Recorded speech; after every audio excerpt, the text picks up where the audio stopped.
I'm about to talk about one particular scene from the Rick and Morty Season 5 two-part finale. No, not that one, not the one everyone else is talking about from episode 10. Instead, I'm looking at the end of episode 9, and the way it, and indeed the rest of the episode, functions as a sort of parody of the show's earlier incarnations, and how we should understand this and what it means for our interpretation of the finale overall. So what I'm interested in happens after Rick and Morty break up, and Rick flies away into space with his two crows. It feels like a new start, and then we get this moment. Rick and two crows, kicking off my new franchise. The galaxy is our telephone wire. We'll do 1,000 seasons, 14 episodes each, 9 seconds a pop. I'm not going to patronize my viewers here, we all know what this is referencing. The classic Rick and Morty speech from the end of the pilot, which has popped up again now and then, like in the season 3 and 4 premieres, but while this bit has been recycled, it's never been done quite like this. Let me explain. Karl Marx once said, "History repeats itself, first as tragedy, second as farce." And while this aphorism doesn't fit Rick and Morty particularly cleanly, I do want to suggest that every time the Rick and Morty 100 years bit repeats, it loses some of its sincerity. Not that it was particularly sincere to begin with, mind you, but behind the absurd rambling, there was a certain honesty to the moment. After all, this was the beginning of our adventure with Rick and Morty, even if it gets off to a bit of a silly start. Season 3's premiere calls back to this moment, but again, there is a seriousness to the speech. Rick brags about replacing Jerry as the de facto patriarch of the family, and foreshadows a darkness in the coming season that I think is there to some degree. By the time we get to Season 4's version though, it's clear the gag is being treated with less reverence. But this moment in Season 5 takes the cake, it is open farce.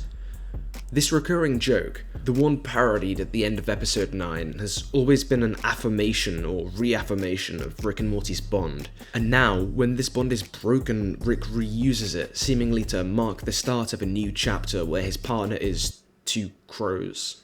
Since season 1, the central Rick and Morty dynamic has fallen away more and more.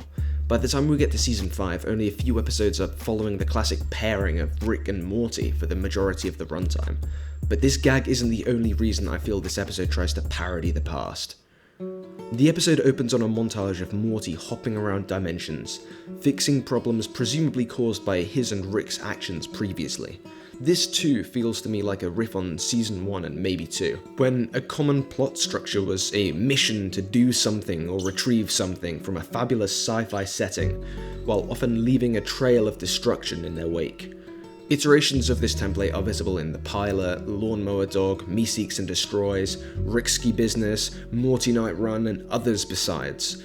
Now we see the flip side of this, when the point is hammered home that these capers are just so awful for everyone else besides Rick and Morty. So what's the upshot? If this episode does parody the past, then why does that matter? What does it do? Well, maybe it's actually invoking this classic bit to try and sell the fake out that the Rick and Morty breakup will actually have consequences. I talk a bit more about how the finale teases us in this regard in a previous video, so click in the corner to check that out. But that doesn't really feel like the right answer, since we find out soon enough that it's all for nothing given that these episodes aired back to back.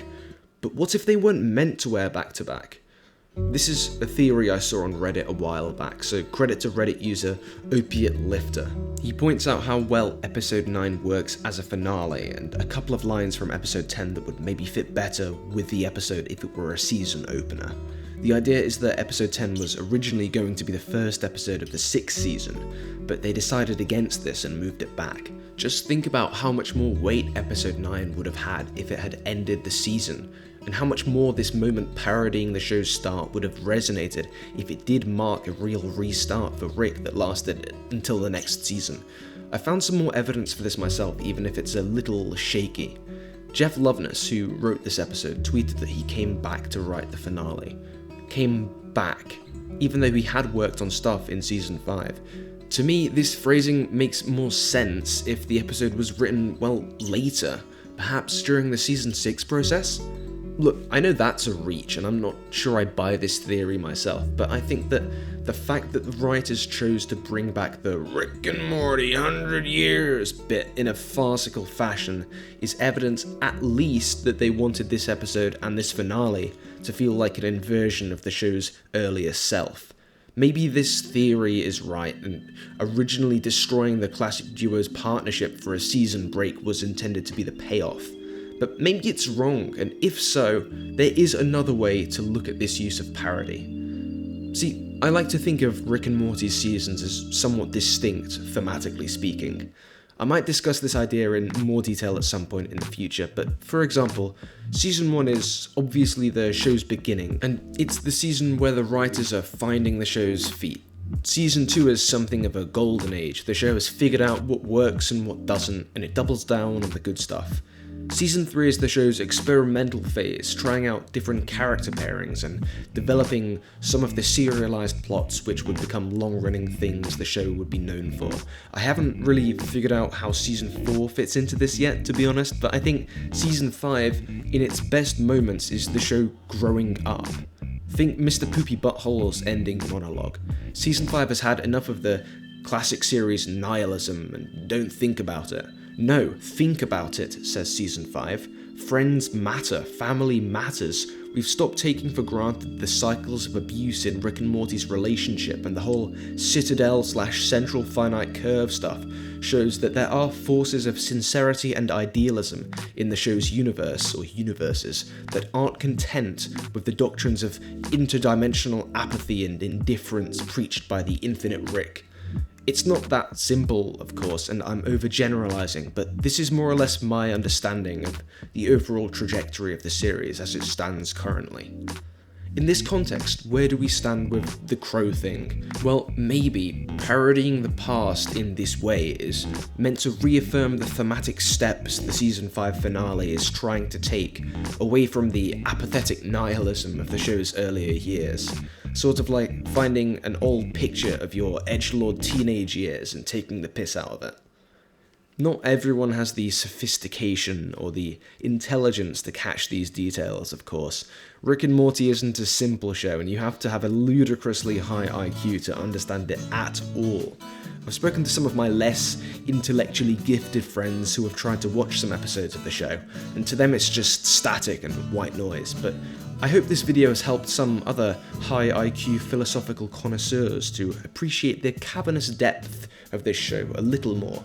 No, but seriously, what do you think about all of this? Let me know if you agree with my conclusions and what you thought of the episodes. I think I actually preferred episode 9 to 10, but I think I'm alone in that opinion.